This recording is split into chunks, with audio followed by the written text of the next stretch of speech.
So quite frankly, it was time for this community to host a community covenant signing ceremony. We chose to do this November 11th for two reasons. The first one being obvious, that's Veterans Day. So it's a great time to have such a ceremony. But from November 10th through November 13th, there's an overarching regional event here called Operation Welcome Home. That starts with a tribute, I think, at the Air Force Museum on Thursday night. We, with our event, are one of these several that fit under the umbrella of Operation Welcome Home. And while that centerpiece are the Vietnam returnees, who quite frankly didn't get the welcome they earned while there, get recognized as the contributions of veterans who served in all campaigns, including those ongoing today, as well as those still on active duty. So we're really encouraged to be part of that activity. And quite frankly, we're one of only four activities ongoing at the campus that day, at this campus. The VA itself has an annual Veterans Day event that will still be going this year in late morning on November 11th. Our event, as you indicated, goes from 1:30 to 2:30. We're lucky enough to have the Northmont High School Naval Junior ROTC detachment going to come out, and they're going to be presenting the colors for the judge as he MCs this ceremony, and be putting on a demonstration, real demonstration, right outside the Putnam Library here. And then following that, we're going to have an American Veterans Heritage Center open house starting at 3.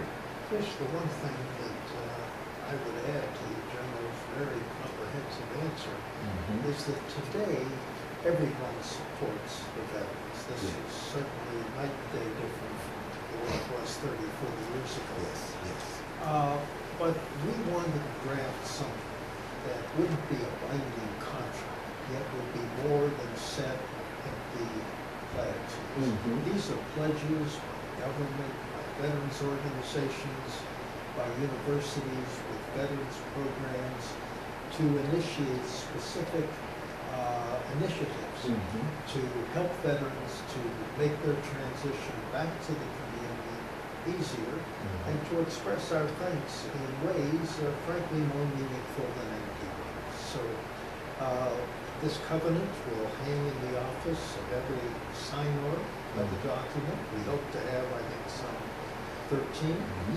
And it's my hope and understanding that veterans groups and the signers will work together over the coming years and hold each other to the promises contained in the covenant. Well, I think that's truly very important event that we're going to have, but also a very important thing for the community and for the veterans. Now, who is going to take place in this signing? I know we're going to have some dignitaries from Greene County and I believe from Montgomery County. Is that? Yeah, those two counties are going to co-host the event. We have defined our community, if you will, for this purpose as Greene and Montgomery County.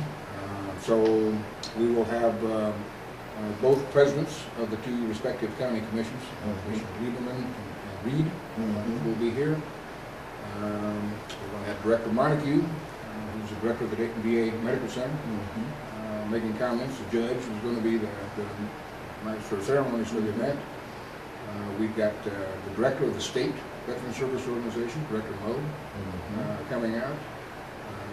We've got General Hoffman coming, the Air Force Trail Command commander. So we've got a great representation of folks who are going to be spending a little time at the microphone, commenting. And then, as the judge indicated, we've got a document which is nearing completion, which will have right now 13 different signatures, many of those who spoke, and frankly a few others. We want to get a military spouse, for example, and a military child. Do we have any politicians? Oh, we've got a ton of politicians coming. We've got Senator Brown's going to be represented here. Senator Portman, we're not sure yet whether he'll be coming himself. He's looking to try to put this on the calendar, but if not, we'll be represented here. Congressman Turner will be here in person. Congressman Austria will be represented as well. So we've got the federal elected officials as well as those local to the two counties. So it's a great event for the people in the community also to come out and take a look-see. Absolutely. And right here on our campus with the American Veterans Heritage Center, it's going to be a great day that day. And from that, and all the different things that are going to be happening, how important for that veteran, because by us being located right here on the VA campus, that veteran who's coming back home, who's now they're talking about they're bringing the troops back home, and there's going to be influx of military members coming back into the Miami Valley here. How important is it for them?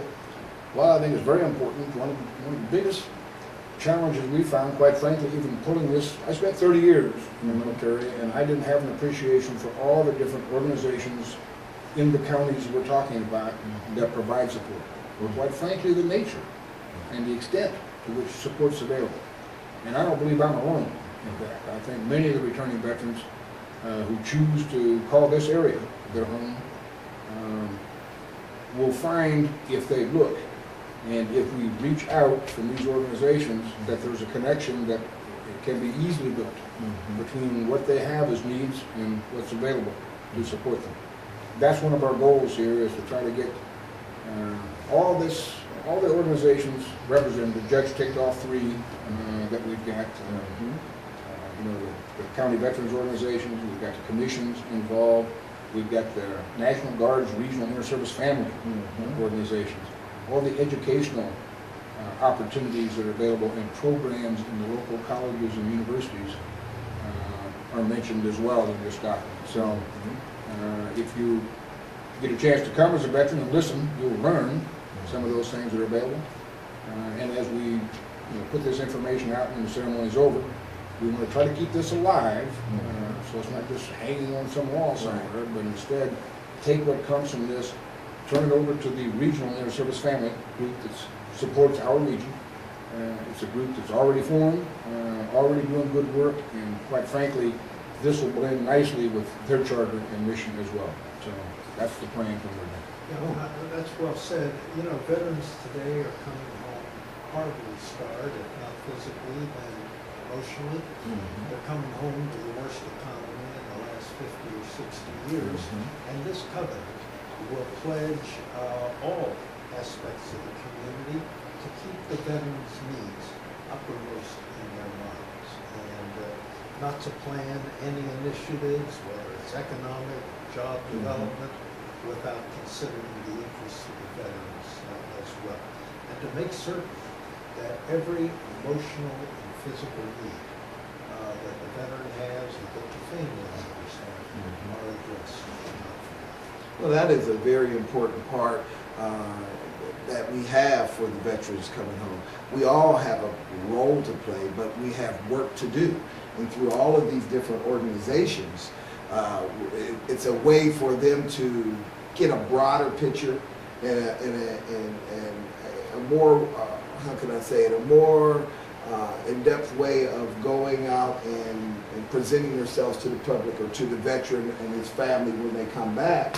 So they won't feel lost, so they won't feel forgotten, so they won't feel like nobody cares about what they've gone through and all of that type of stuff. And we heard that a lot over the years of different veterans coming back feeling that the country is turning back on them. And by not forgetting the veterans, by keeping their needs uppermost in the mind of the public, you teach young people who may not have served, not only the benefits of service generally, but the benefit that those veterans render to our way of life. So it's a way of not only helping people who deserve our thanks and help, it's a way of keeping our educational mission in mind as well. Wow, that's very important. Now I'm going to ask you gentlemen, do you have any last words you want to say before we end here? Well, I'm hoping that all the listeners recognize this as a free event, all right, and that we would love to have them come out here. Again, November 11th, next Friday, from Friday, on Veterans Day, 1:30 to 2:30 here at Building 119 Catholic Chapel. If they can't, if that doesn't fit their schedule, we hope they will look at the broader agenda for the Operation Welcome Home. Again, we've got the American Automobile Association and American Veterans Institute sponsoring that effort that goes region-wide.